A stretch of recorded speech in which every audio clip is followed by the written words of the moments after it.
Bahrain Egypt ने UAE ship पर हमले की निंदा की है। ब्रेकिंग, होर्मुज में हुए हमले को बताया आतंकी हमला। इजिप्ट ने की अंतर्राष्ट्रीय कानूनों के सम्मान की मांग।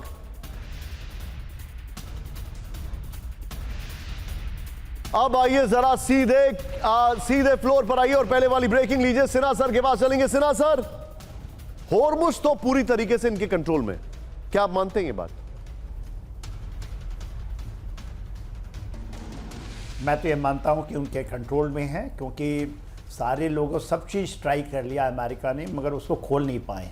उन्होंने कहा कि खुला हुआ, आज तो उनका यही स्टेटमेंट है कि हार्मुज खुला हुआ है, मगर 6 शिप, मात्र 6 शिप जो से 130 से 140 चलती थी वहाँ मात्र, और आप अभी बता रहे हैं 2 जो एडनॉक के शिप्स हैं यूएई के टैंकर्स, उनके ऊपर हमला हुआ है। सदर्न रूट को अमेरिका ने ओमान के साथ मिलकर खोलना चाहा, मगर वो भी फेल हो गया। उन्होंने सारी चीज़ ट्राई की है। देखिए अभी नेवल ब्लॉकेड लगाया हुआ है और वो कहते हैं ये खुला हुआ है। बात यह है कि स्टेट ऑफ हार्मुज ईरान को पहले भी पता था, मगर इस बार उन्होंने ये प्रूव कर दिया कि उसके पास में एक स्ट्रैटेजिक एक ये है जो कि वो न्यूक्लियर से भी ज़्यादा शक्तिशाली है, और है वो प्रूव कर रहा है।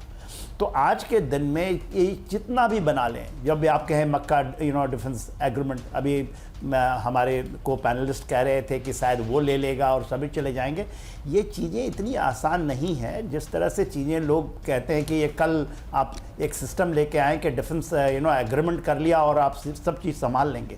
देखिए ईरान आज के दिन में ये कहता है कि वो 2029 तक ट्रंप रहेंगे, तब तक वो इस चीज़ों को करेगा, क्योंकि वहाँ से वो निकलने की जो ट्राई कर रहे हैं उसमें आपने स्कॉट बेंसेंट की बात की, पी हैट कहते हैं कि नहीं हम करेंगे, जो ब्रैड कूपर हैं वो कहते हैं मल्टी ड्रोन टास्क फोर्स हैं। अभी तो जो यूक्रेन है उनको वो भेज रहा है कामाकाजी ड्रोन, वो कहते हैं कि हमने उनके ड्रोन पकड़ लिए ईरान को, और हम रिवर्स इंजीनियरिंग करके अमेरिकन टेक्नोलॉजी लगा करके हम स्वयं ड्रोन से पूरा ईरान को ख़त्म कर देंगे।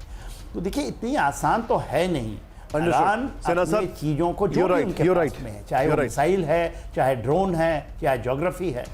You're right, सिन्हा सर, आप मेरे साथ बने रहिए। सिन्हा सर, एक बड़ी खबर, तेहरान में सत्ता को लेकर बड़ी अंदरूनी खींचतान। ब्रेकिंग और शॉर्ट, मुज्तबा कमरे के नहीं होने से गहरा संकट, कट्टरपंथियों के अमेरिका के साथ अनिश्चितकालीन युद्ध की मांग। ब्रेकिंग और शॉर्ट, ये देखिए जरा, शांति वार्ता और कूटनीति के प्रस्तावों को किया गया खारिज। ईरान के राजनीतिक गुटों में छिड़ा भीषण विवाद, फ्लोर पर आई है। ये बहुत बड़ी खबर है। ईरान में आंतरिक राजनीतिक संकट इस वक्त की बड़ी खबर। ईरान में मुज्तबा के गायब होने से बड़ी सियासी हलचल, बड़ी खबर। ईरानी राजनीतिक गुटों में बड़ी आपसी खींचतान। ईरान सरकार में कट्टरपंथी गुट शांति वार्ता के खिलाफ है। कट्टरपंथी गुट अमेरिका इजराइल से वार्ता का विरोध कर रहे हैं। अमेरिका से युद्ध जारी रखने की मांग पर अड़ा कट्टरपंथी गुट मार्गी गुटों की बातचीत की कोशिशों को झटका लगा। एक और बड़ी खबर क्या मन पर आई है, ब्रेक करिए। मुज्तबा खमनेई की लोकेशन को लेकर बड़ा खुलासा। सीआईए के मुताबिक हमले में बच गए थे मुज्तबा। ब्रेकिंग और शॉर्ट, 28 फरवरी के हमले में घायल हुए थे मुज्तबा। हमले के बाद से लोकेशन पता नहीं कर पाया है अमेरिका। मुज्तबा की तलाश में अमेरिकी खुफिया एजेंसी नाकाम। फ्लोर पर आई है ये इस वक्त की बड़ी खबर। मुज्तबा पर सीआईए का बड़ा दावा इस वक्त की बड़ी खबर में दिखा रहा हूं।